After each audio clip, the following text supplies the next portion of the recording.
नमस्कार और चैनल में आपका स्वागत है। चलिए आज एक ऐसे सवाल पर बात करते हैं जो हम सबकी आस्था की जड़ों से जुड़ा है कि हमारी जो पूजा है उसकी असली वजह क्या है। क्या वो सच्चा प्रेम है या फिर एक अनजाना सा डर। जरा एक पल के लिए ईमानदारी से सोचिएगा, जब हाथ जुड़ते हैं और नजरें झुकती हैं तो मन में असल में क्या चल रहा होता है। क्या वो एक सुकून वाला एहसास है, एक जुड़ाव है, या फिर इस बात का डर कि भाई कहीं कोई गलती ना हो जाए।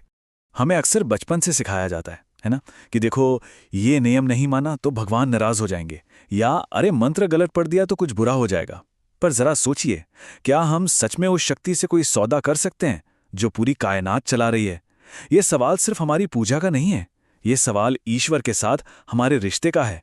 और होता क्या है ना, कई बार हमारी पूजा भक्ति कम और एक लेन देन ज्यादा लगने लगती है। ये एक ऐसा सौदा बन जाता है जो डर से चलता है, जहां हम पूजा को एक इंश्योरेंस पॉलिसी की तरह इस्तेमाल करते हैं कि बस कुछ बुरा ना हो जाए, उससे बचने के लिए ये करना जरूरी है। तो ये डर आधारित पूजा है क्या चीज़? मतलब सीधा सा है, जब हम कोई पूजा पाठ या कोई रस्म इसलिए करते हैं क्योंकि हमें किसी नुकसान का खौफ है, ना कि इसलिए कि हमें ईश्वर से कोई कनेक्शन महसूस होता है। तब ये रिश्ता नहीं रहता, ये एक सौदा बन जाता है। अब ये चीज तो हम सब ने कहीं ना कहीं देखी ही होगी। कुछ लोग गलत काम करते हैं और फिर उस डर को, उस अपराध बोध को कम करने के लिए मंदिर में बड़ा सा चढ़ावा चढ़ा देते हैं, जैसे मानो ईश्वर को रिश्वत देकर पापों का हिसाब बराबर किया जा सकता है। और फिर आते हैं ये अगर तो वाले सौदे। भगवान जी बस मेरा ये काम करवा दो तो मैं भंडारा करवाऊंगा। अब आप ही बताइए, ये भक्ति लगती है या एक बिजनेस डील जहां हम अपनी इच्छा पूरी होने के बदले में कुछ देने का वादा कर रहे हैं? और हमारी पूजा अक्सर एक इंश्योरेंस पॉलिसी जैसी ही तो हो जाती है। मन में एक डर सा बैठ जाता है कि अगर आज पूजा नहीं की तो कहीं दिन खराब ना चला जाए, और ये नियम एक बोझ बन जाता है जिसे हम सिर्फ किसी अनहोनी के डर से निभाते रहते हैं। तो देखिए, बात बहुत सीधी सी है। डर से की गई पूजा में हमेशा तनाव होगा, शांति कभी नहीं मिलेगी, और जिससे हम डरते हैं उससे कभी भी दिल से प्यार तो कर ही नहीं सकते, है ना? डर हमें ईश्वर के करीब नहीं लाता, बल्कि उनसे और भी दूर कर देता है। तो सवाल उठता है कि क्या कोई दूसरा रास्ता है? बिल्कुल है। चलिए अब उस पर बात करते हैं।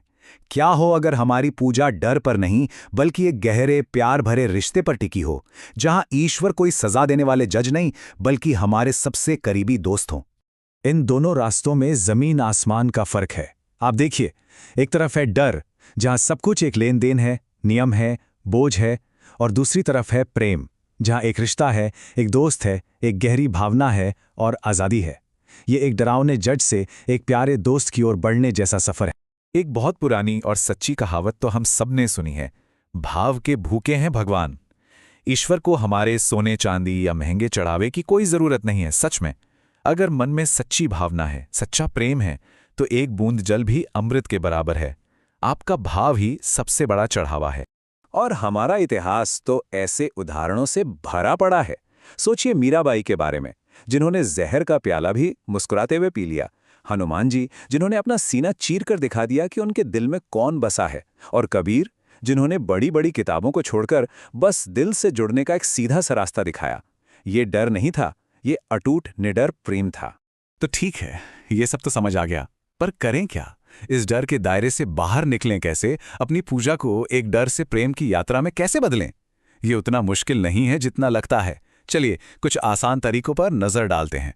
देखिए, सबसे पहली चीज, चढ़ावे से ज्यादा अपनी ईमानदारी पर ध्यान दीजिए। एक बुरा काम छोड़ना 100 नारियल चढ़ाने से कहीं बेहतर है।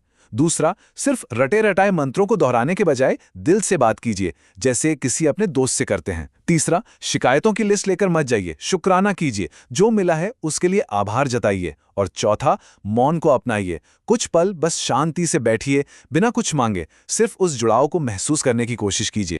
तो आखिर में बस एक बात याद रखिए, पूजा बाहर दिया जलाने से कहीं ज्यादा अपने भीतर की लौ जलाने का नाम है। ईश्वर हमें डराना नहीं चाहते, वो हमसे जुड़ना चाहते हैं। अब चुनाव हमें करना है। तो बस अगली बार जब हाथ जुड़ें तो खुद से ये सवाल जरूर पूछना कि क्या डर के बोझ में सिर झुकाना है या फिर प्रेम की आज़ादी में मुस्कुराना है। यकीन मानिए, ये एक छोटा सा चुनाव आपकी पूरी आध्यात्मिक यात्रा को बदल सकता है। इस विषय पर आपकी क्या राय है? आप क्या महसूस करते हैं, हमें नीचे कमेंट्स में ज़रूर बताइएगा। अगर इस चर्चा ने आपको भी सोचने पर मजबूर किया तो इसे लाइक करें और अपने दोस्तों और परिवार के साथ शेयर करें। और ऐसे ही गहरे विषयों को समझने के लिए सब्सक्राइब करना ना भूलें। मिलते हैं अगली बार।